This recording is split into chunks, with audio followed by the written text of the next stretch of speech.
This happened to me, and saying it out loud still makes my hands shake. I'm a mother, a grandmother, and for a stretch of months in Seattle, I became the kind of woman who hides cameras in her own family's house and learns how to read lies in the flicker of a phone screen. The betrayal came to me in a glow no larger than my palm.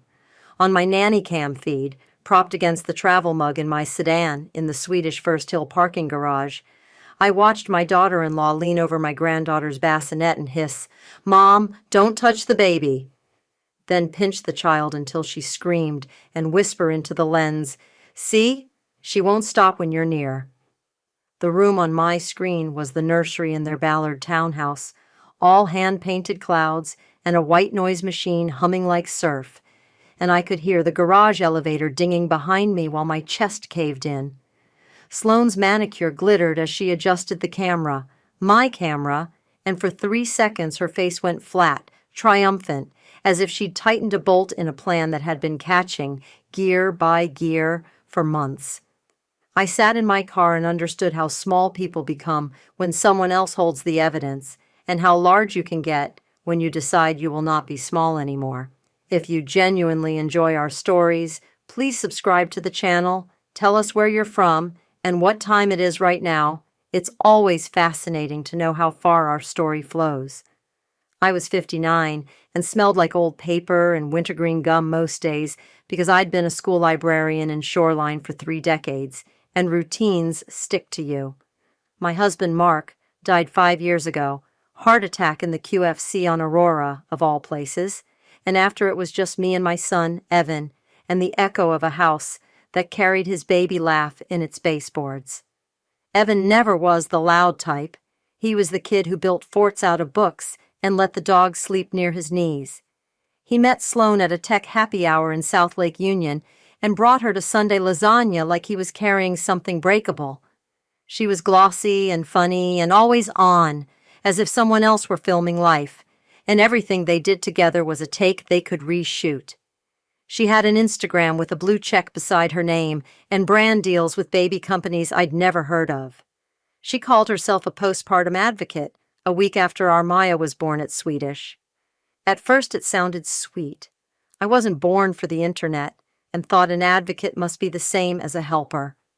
I made casseroles in aluminum trays and wiped the counter in quiet circles while she recorded reset routines and sleep hacks and posted reels that made the townhouse look like a showroom, fiddle leaf figs without dust, a brass floor lamp that always happened to be lit. The morning I first touched Maya, her skin warm as the underside of a bread loaf, Sloane leaned at the doorway like a sentinel. "Mom, don't touch the baby," she said. "Boundary." "I washed," I told her, holding up the cracks in my knuckles as proof. "Right, but it's my 4th trimester," she said, tone syrupy. "Our therapist says no in-law contact until I say so. We don't want overstimulation. It's a nervous system thing."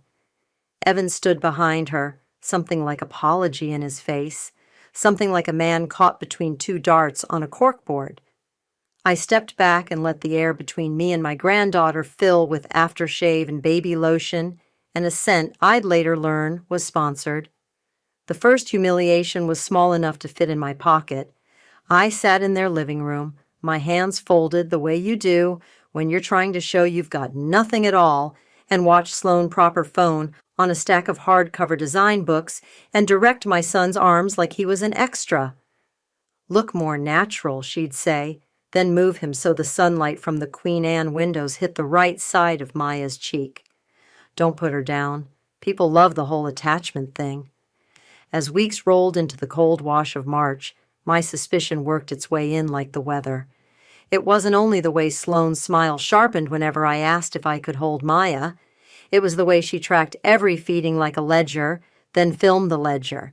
The way Evan started saying, "Our therapist says," about ordinary things, like whether my shoes squeaked too much on their hardwood floors. The way the baby cried different when I spoke, as if she recognized a lullaby I hadn't sung in 30 years. I bought the Nanny cam after the second time Sloane made me wait on the porch and look at the camera on their Ring doorbell while she told me from 3 feet away that she couldn't let me in because boundaries mean love. I went to a baby store in Fremont that smelled like cedar and coffee and pretended it was for a friend.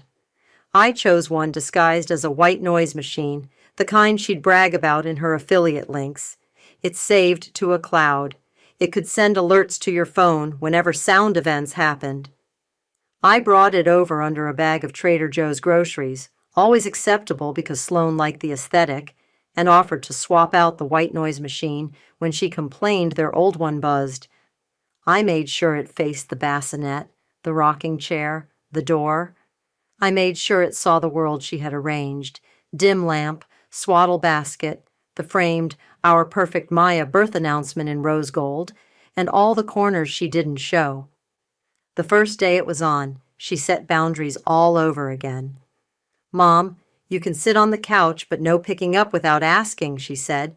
"No kissing, no holding during the drowsy window, no talking unless it's in a low, flat tone. It's too stimulating." "I'm glad you're careful," I said, while the camera listened and memorized. "I'm more than careful," she replied, and looked at the white noise machine like they were co-conspirators. That night, in my one-story house in Greenwood, I watched the feed the way teenagers watch horror movies, half-lidded, ready to pretend I hadn't seen the thing that will keep me from sleeping. The nursery breathed. The cloud on the wall glowed. At 11:12 p.m., Sloane reappeared in a silky robe, the color of bottled champagne, and set her phone at the edge of the bassinet so it caught both her and the sleeping baby, as if they were in a dream. She whispered, "We have to do this before Evan gets home," and then reached over Maya and pressed the back of her finger against the baby's rib cage. Not a bruise-making press, but a deliberate irritation, and the baby jolted and wailed. Sloane's voice shifted into performance. "See, whenever my mother-in-law comes over, we're dysregulated all night," she murmured, glancing at the lens. "This is why boundaries are vital, mamas. Don't let guilt steal your sleep." She let the baby cry while she filmed the crying, then stopped the camera and caged her smile with her teeth like she was holding in a secret. I pressed my palm to my own mouth. I don't know how long I watched the blue light pulse on my phone, but by the time I fell asleep in the stale indentation of my couch, I had decided two things. The first was that something wasn't just off, it was intentional. The second was that I would not let intention become destiny in my granddaughter's life. The next morning, I drove across the Ballard Bridge with my camera feed open on the passenger seat like a second set of eyes. A fishing boat horn bellowed into a sky the color of wet newspaper. In their kitchen, Sloane shot a sponsored story about a baby-safe countertop cleaner. "You can lick it," she giggled, and then, when the phone camera was off, she poured formula into a bottle and tossed the powder scoop into the sink without rinsing, a cloud of dust hovering like breath in winter. Maya fussed. Sloane plucked her from the bassinet like a hostess rearranging flowers, tucked the bottle between the baby's lips, and stared into the far middle distance the way mimes pretend to find invisible walls. I made tea in my own kitchen and stared too. My kettle clicked off. Hers never came on. Evan's car pulled into their driveway on the feed at 5:16 p.m., early, and a ripple of hope shook through me. Then I watched him enter the house and fold into their couch like a man who'd been walking uphill all day while someone rearranged the summit. He didn't notice the powder on the counter. He didn't notice the bottle she'd dropped on the rug. He noticed the noise machine, though, lifted it, turned it in his hands, looked at the brand, before setting it back and kissing his wife on the hairline. "Everything good?" he asked, and the way he asked told me he was used to no. "Your mom tried to get in again," Sloane said, even though I had not. "She keeps blowing up my phone. I can't relax with her energy all over the place." I curled my hands into fists and decided to test a theory. I texted, "How's my girl? Need anything?" 3 dots appeared on Sloane's screen. She turned so her profile was sharp and cinematic and typed a reply with quick pecks of her thumbs, then turned her phone face down without sending. When Evan asked who it was, she said, "Spam." It would be easy to paint my son as weak, but the truth is more complicated and uglier, like most truths are. He is kind, and kind people are magnets sometimes. They pick up iron filings they never meant to collect, and then think the filings are part of them. He worked as a product manager in an office near the Amazon spheres where the lobby smells like a curated forest, and he started coming home later and saying words like burn down and backlog that made him sound like a fire was always behind him. Sloane, meanwhile, didn't so much speak as present. She went live. She engaged. She pivoted her body to the camera so often that she started to look like she might turn to face it in her sleep. But the second week of the camera, I didn't sleep. I watched. At 2:03 a.m., Sloane placed a little pouch of scented beads in the bassinet, the kind you toss into a drawer to make your sweater smell like hotel sheets. Calm, she whispered, stroking the bag against the crib sheet. Mom hates these. She's so old school. The label glinted in the camera's grain. Not for use near infants. I took a screenshot. Then another when she tilted a bottle of gripe water and measured out more than the pediatrician had said on day 2. Another when she filmed herself rocking and left the camera running afterward as she scrolled without looking at the baby in her arms. I brought those screenshots to coffee with my friend Nora, a paramedic who could pick a lie out of a cacophony. We sat near the window at Café Besalou, so the cold sun turned the croissants into lacquered fossils. I handed her my phone and watched her face do the math of how bad something could get if you multiplied negligence by ego. This is a pattern, Nora said finally.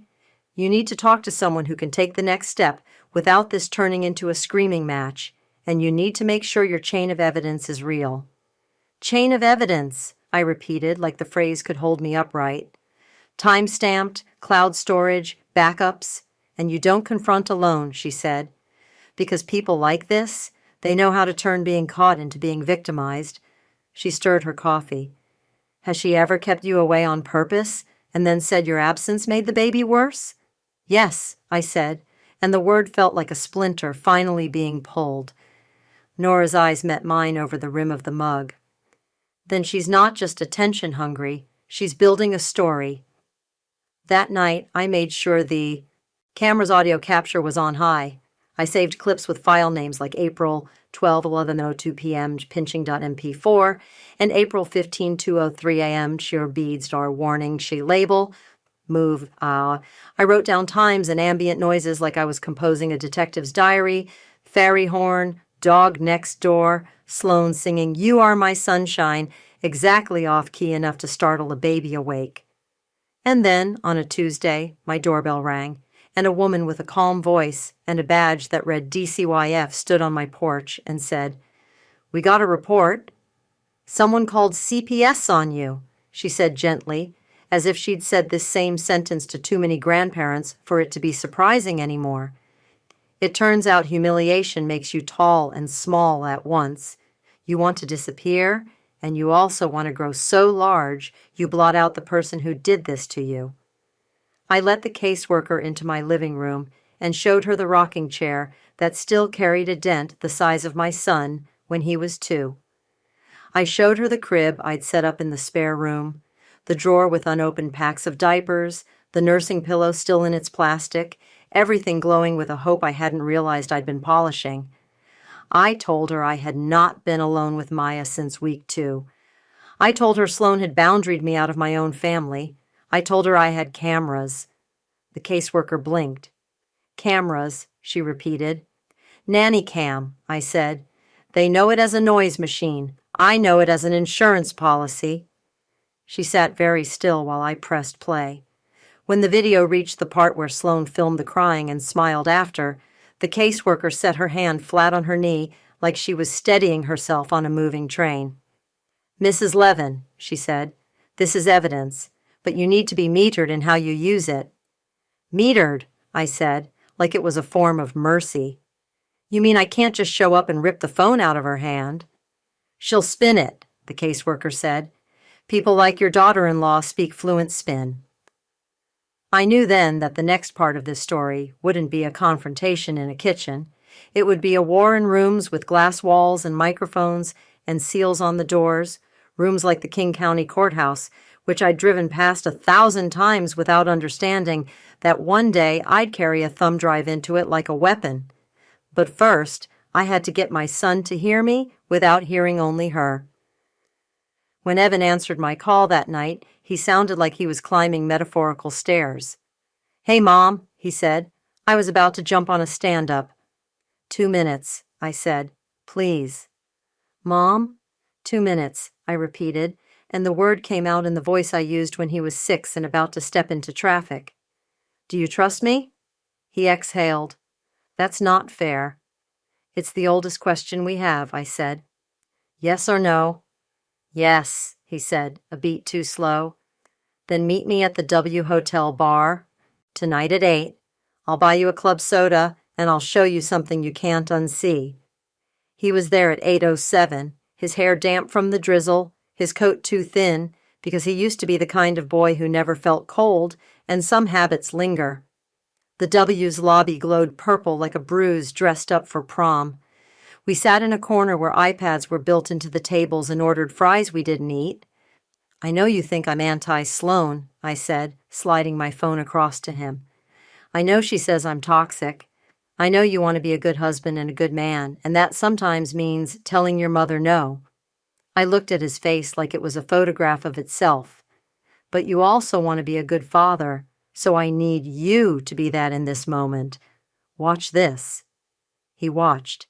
And then, like a slow avalanche you can hear long before you see, his posture changed, and something stony in his shoulders gave. He scrubbed back. He zoomed. He held the phone too close, and then too far, the way people do when they're looking for a different version of the truth inside the one in front of them. She's provoking her," he said, "to film it, to blame you." "Yes? And the scented beads?" "Yes. And the gripe water dose?" "Yes." He put the phone face down on the table like it was hot. He kept his hand on it like it might run away. "I thought she needed support," he said. "I thought all the boundaries were what you do after birth." "Some are," I said. My voice was a whisper scraped against a wall. "But your wife is not setting boundaries. She's staging a case." "Against you," he said, the words trying on different sizes as they left his mouth. "Against anyone who threatens the story," I said. "Today it was me. Tomorrow it could be a daycare, a neighbor, a nurse who says no to her camera." The iPad built into our table glowed with a loop of hotel amenities. Evan stared at it like it might help. Finally, he said, "So what do we do? I can't. If I confront her, she'll turn this into me being an abuser. She's used that word before." He swore into his palm. "God, Mom, I'm sorry." "Don't apologize to me," I said. "Apologize to the baby who doesn't have words yet." He nodded. Then he did the thing that made the rest of the story possible. He turned his phone face up, opened his messages, and typed to me, "Forward everything." And under that, "I'm with you." We made a plan at that table, under the bruised light, with the purple cocktails we didn't drink sweating onto cardboard coasters. We would not confront Sloan in private. We would collect a week more of footage. We would go to Maya's pediatrician at Seattle Children's and share the clips. We would talk to a lawyer. We would tell the DCYF caseworker we had more. And when the ground was steady, we would choose our room with the glass walls. I went home and set the nanny cam to push alerts for sudden spikes in sound. At 1:40 a.m., my phone vibrated like a trapped moth, and I saw Sloan enter the nursery with a little bag from a brand I recognized from her affiliate page, a calming comfort sack filled with weighted pellets meant for toddlers, not newborns. She laid it across Maya's legs and filmed a reel called Night Miracle. At 1:51 a.m., she posted it. By 9 a.m., the reel had 100,000 views and 1,000 little hearts and comments that said things like "Queen Energy" and "Teach us your ways." At 10 a.m., I screen recorded the comments. At noon, the brand reshared the reel with 3 sparkling emojis. I took another screenshot and imagined the pellets in that bag pressing into my granddaughter's femoral artery. Nora texted, "You ready to start a fire the right way?" I texted back a single word, yes. The lawyer was a woman named Priya Singh who kept a plant alive in the window of her Belltown office and wore flats because she'd sprint if needed. She listened with her head tilted as if we were the only sound in the room. When Evan said, "I'm worried she'll accuse me if I challenge her," Priya said, "She's likely already preparing a script. We're going to need evidence where she can't touch it." When I said, "I don't want to ruin my family," Priya said, "You're not. You're trying to keep it from being ruined." We handed over the thumb drive. We gave her the DCYF caseworker's card. We printed screenshots on thick paper so the timestamps wouldn't blur. Priya pulled a legal pad toward her and drew a map of the week ahead, like a general sketching trenches. First, we get the pediatrician looped in. Second, we file for a temporary order to restrict certain behaviors. No social media posts featuring the child, no unsafe products, supervision requirements. Third, we request that visits with you be clarified, not criminalized. She looked at Evan. In parallel, you secure your finances, because I've seen this pattern, and it often comes with siphoning. Evan blinked. Siphoning? Auto payments you don't remember authorizing, Priya said. Credit cards in your name that have a different mailing address.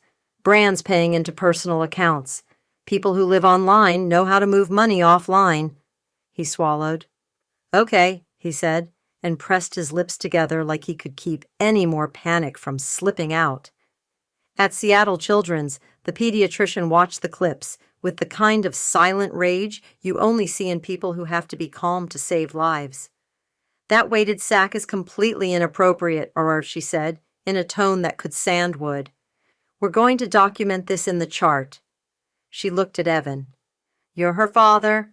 You do not need permission to bring her in. If you see anything that scares you, you come. You call me. Do you understand? I do, Evan said, and those two words started to sound like him again. The war escalated in ways I feared and ways I had not predicted. The brand that reshared Sloane's reel emailed her. We'd love to collaborate on a longer series. Our legal team will send a contract. Meanwhile, Sloane posted a story in which she cried in perfect lighting and said, My mother-in-law is trying to control my postpartum journey. Pray for us. The DMs rolled in. She screenshotted them and sent them to Evan with notes like, see? People see how she is. She framed herself as a woman under siege, a trope as old as storytelling and as easy to swallow as candy, while her siege tower rolled forward on the wheels of affiliate links. Evan found an email on our old family iCloud that made his face change shape. A PayPal notification for $8,950 from Walrus Baby Co. PR, sent to Sloane's personal account for content series, My Asleep. He found a credit card charge to a boutique hotel in Tacoma, where she'd stayed with a friend the weekend she told him she was at a breastfeeding seminar in Bellevue. He found a draft of a sponsorship deliverables doc titled Boundaries with Granny, Fearless Parenting. She planned it, he said, voice hollow. She planned the humiliation. It's content. Priya filed the motions. The DCYF caseworker called to say they were closing the baseless report on me and opening a different note on the household. We were careful. We were precise. We said alleged and documented and for the best interest of the child, like spells. And then Sloane did what people do when their storyline is threatened. She lashed out in the most public, performative way possible. She walked into the Starbucks Reserve Roastery on Pike Street with the stroller and a friend filming at her hip, ordered a latte, and gave a speech to her phone about toxic elders. I was there because I'm a woman who knows when opportunity walks in wearing a cashmere sweater. I'd gone to meet the brand's PR rep. Yes, I'd called her. Yes, I'd sent a polite packet with copies of the warning labels and timestamps, and the PR rep had said, over the phone, We're investigating, which translated means we're waiting to see which way the wind blows. The wind walked in a cream-colored coat and said, Mom, don't touch the baby, to the camera, then panned to me across the aisle like she was revealing a villain. I did not flinch. I did not move toward the stroller. I did not so much as breathe in her direction. Instead, I held up my phone, thumb poised. "Sloan," I said, voice pitched to the room, "do you consent to being recorded?" She looked at my phone like it had turned into a snake. "You can't just—" "It's legal in Washington with one-party consent," I said, "and I'm that party." People in line turned. The espresso machines hissed, like stage cues. Sloan smiled at her camera like there wasn't a second lens the size of my ring finger trained on the part of her face that tells the truth. "Mom thinks I'm abusing my baby," she said, faux laughing, faux crying, faux everything. "Can you believe it? Because I use a weighted bag that is totally safe and approved, and because I set boundaries so I can heal?" I took out a photocopy of the warning label and held it up like a sheriff holding a wanted poster. "Approved by whom?" I asked. "This warning says, not for use with infants. Also, we need to talk about the time you pinched her for the camera." There is a silence so specific, it should have a proper noun. The silence when a public performance hits a private fact. Her friend's phone wavered. Someone behind the bar muttered, "Jesus." Sloane's pretty mouth pixelated, then tried to reset. She had two options and chose the one I expected. She went for tears. "Mom is harassing me," she said to her camera. "I'm calling the police." "Great," I said. "Let's get them here. While we wait, I'll text your brand rep." "Oh, already did." I held up a second sheet, the PayPal invoice. Her eyes hit it like glass on tile. She backed the stroller out of the line so fast the front wheel snagged on a stool. The friend filming whispered, "Sloan, let's just go." And then Evan appeared behind them, as if he'd stepped out of a trap door. He touched the stroller handle like a man reaching for a cliff ledge. "Come with me," he told his wife. "We're going to the pediatrician now." She yanked the handle. "No, you don't control me." "You're right," he said. "I don't." He looked at the phone in her hand. "But we're not doing this on camera anymore." The friend lowered her phone. For a second, I thought Sloan might ram the stroller into my shins. Instead, she let go. For once, there was no clever line. There was only the thin sound of a woman whose script had slipped out of her hands and skittered under the espresso machine. "You're all against me," she whispered. "You're going to regret this." Maybe we would, but not for the reasons she thought. The King County Courthouse on 3rd Avenue is one of those buildings that makes you feel the ghost hand of your own father on your shoulder telling you to be respectful. We walked through the metal detectors with our shoes on because Seattle is kind like that. Priya had the thumb drive. The DCYF caseworker met us in the hallway and nodded once, as if she were granting us access to a ship that would carry us into a storm we had chosen because we could not sail in circles any longer. The judge was a woman who wore her hair in a coil and her power like a wool sweater, practical, warm, a little itchy on the skin of those who curled up against it. Sloan arrived with a lawyer whose shoes probably pinched. She wore pale gray and a necklace so delicate it looked like a line drawn in soft pencil. She did not look at me. Priya spoke first. She did not rush.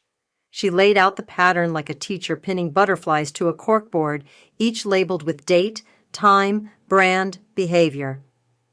"We are asking for a temporary restraining order on dangerous products in the home, a prohibition on monetizing this child's image without both parents' written consent, and supervised visits with the paternal grandmother," she said. "We are not here because of parenting style differences.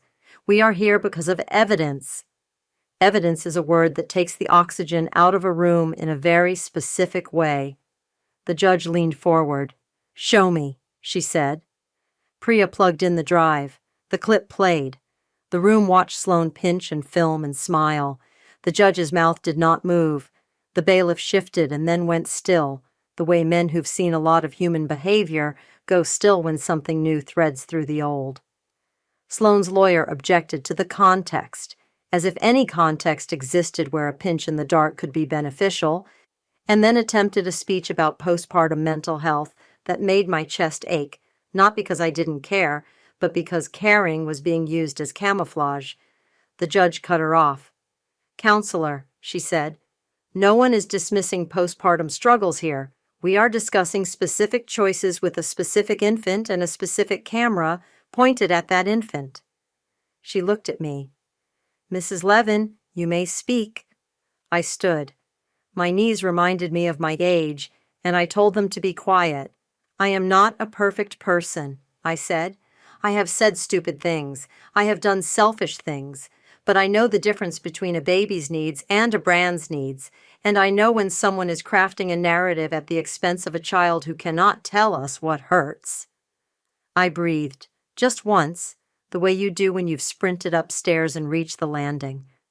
"I only want to hold my granddaughter without asking the internet for permission." The judge nodded. She issued an order. No weighted products, no scented sachets, no filming the child without both parents' consent. Supervised contact with me restored. 3 afternoons a week, specific times, set in ink. She set a hearing for a later date to discuss longer-term custody arrangements because you do not unspool a web like this in a morning. But the web trembled, and the spider felt it. Sloane burst into tears and clutched at her lawyer's sleeve. Evan didn't move toward her. The bailiff handed Sloane a tissue with the economy of someone who's done it often. When the judge adjourned, the room exhaled. We stepped into the hallway, and the PR rep for the brand was there, her face blanched, holding an envelope like a white flag. "We've terminated the contract," she said before anyone could speak. "We had concerns. We'll be issuing a statement." "Good," Priya said without mirth. Sloane's lawyer leaned in and hissed at her client, the way defense attorneys do when their day just got longer. Sloane swatted his words away like gnats. "This is all because of her," she said, loud enough for the hallway to absorb. "This is because my mother-in-law hates me." "No," Evan said. "This is because you hurt the person we love most." She flinched like he'd slapped her, though he hadn't lifted a finger. "You'll be sorry," she told me. "You'll lose access again." "Your access to our daughter is what's at stake," Priya said, and her voice could have sliced paper. The next days happened in headlines and files and domestic echoes. The brand issued a bland statement about safety concerns and parting ways. The followers who had typed Queen Energy slunk away into other comment sections. A woman with a profile picture of a cat wrote, "Maybe listen to the grandma for once," and received a dozen heart reactions. DCYF came by the townhouse for a welfare check and noted the new absence of weighted bags and the old absence of apology. And then there was the night when the war hit a pitch I had feared since the first time Sloane said, "Mom, don't touch the baby." The baby monitor on my nightstand buzzed. Yes, we now had split weeks. Yes, I had a monitor, and I woke to silence. Not the soft nothing of a sleeping baby, but the sulphurous absence of a sound that should be there. The white noise machine in the living room was still on. The street outside still hummed. But the baby's breath, that tiny metronome, had skipped. I jolted upright and ran, the way a woman runs who has been training for months without realizing it. In the crib, Maya's face was pale under the nightlight. Her chest moved, but shallowly, like a bird's. She'd gotten herself wedged at an angle I had not seen before. The swaddle loosened, the pacifier trapped between cheek and mattress. My hands found her, my voice found her name, and the world snapped back into sound like a speaker kicked alive. Later, when she was pink and furious and greedily finishing a bottle, I sat on the floor and shook like I had when I'd watched the pinch in the Swedish garage. I texted Evan, "She's okay? She scared me." He texted back, "I'm coming." We didn't wake her again. We let her sleep on my chest, her breath warm and wet and rhythmic, and I felt the kind of gratitude that makes you want to bargain with time. You'll think this next part is anticlimax because nothing exploded, but it is the revenge I value most. I got to hold my granddaughter whenever I needed to. On the first supervised afternoon, Sloane arrived with a smile that looked stapled on and stared at the clock like time owed her money. She made a performance of being generous. "Mom can hold the baby now," she told her camera, forgetting, or ignoring, the order until Priya cleared her throat and lifted a finger. "But I guess we have to keep my mother-in-law away from our nervous system." "Your nervous system will be fine," I said, "if you're gentle." She frowned, as if gentleness were a foreign word. She sat on the couch and scrolled. I sat on the floor and watched my granddaughter learn her hands. On the third supervised visit, Sloan tried to hand me a new product, a swaddle with a brand name that sounded like a vegetable. I read the label. "No," I said, "this is not safe at this age." "People I follow swear by it," she said. "That's not the same as safe," I said. She rolled her eyes so hard I worried she'd see the inside of her skull. The war didn't end there. It never ends with a single ruling or a single video. It ended by attrition, brand by brand, friend by friend, habit by habit. It ended when Evan moved into a small apartment on Capitol Hill with a view of the water and a second-hand couch and a plant he watered without being told. It ended in long mediations where language took the place of tantrums and the judge's coil of hair held steady. It ended with a custody schedule that protected the baby and a list of no's that were not about power, but about safety. Sloan went very quiet online for a while, and then resurfaced selling soft homewares and mindful mugs and speaking vaguely about haters. She posted a photo of a sunrise with a caption about being resilient and pretended the baby had nothing to do with why the landscape had changed. She told people her therapist had recommended a break from toxic family systems, and in that, she was accidentally right. Sometimes you have to break the system to keep it from breaking you. There is a faint white line on my granddaughter's right wrist now, not from any harm Sloan did, but from an IV at Seattle Children's during a bout of dehydration when she was 6 months old, one of those ordinary terrors that come with infancy. When I see that line in the bathtub, I remember the night in my living room when I counted breaths like a hymn. When I hear the hum of a white noise machine, I sometimes think of it as a spell we put over the room so the real monsters, the kind with contracts and curated feeds and words like boundary sharpened into weapons, can't get in. And when someone asks me what revenge looks like for a woman like me, I say, "It looks like a baby learning to clap because you are there, and like a young father learning how to say no to a pretty lie, and like a woman who knows exactly what evidence is and exactly how to use it, and exactly how to put the camera away when the danger is gone. But danger has a way of knocking when you think you've changed the locks." Months later, on an evening so ordinary it should have been disposable, I opened my phone to see a new video notification, my own feed, the noise machine I had decided to leave installed, not as a spy but as a monitor, just in case. The light in the nursery looked different, softer, duskier, framed by shadows. A hand entered the frame. It was not Sloan's. It was a man's, with a tattoo of a compass at the wrist. He reached toward the bassinet, paused, and then withdrew, as if he'd caught himself 2 inches before a terrible choice. For a second, the room held its breath, and I heard my own heart start the old race. I leaned in, my nose almost touching the glass, my mouth forming a word I had not planned to say again. And then he whispered, very softly, as if he knew he was speaking into a wire that led straight to my chest, "Mom, don't touch the baby." He laughed once, a breath cutting itself in half. "I'm kidding, Ma. I know better than to say that in this house." The hand didn't enter the frame again. The tattooed wrist backed out, and Evan stepped into view. He lifted his daughter with the kind of caution that looks like devotion. He pressed his nose to her hair and closed his eyes as if he were making a wish he already knew had come true. He turned, saw the camera's tiny eye, and without a word, he reached up and turned it toward the wall. The silence after the feed went dark was the loudest sound I have ever heard. The end.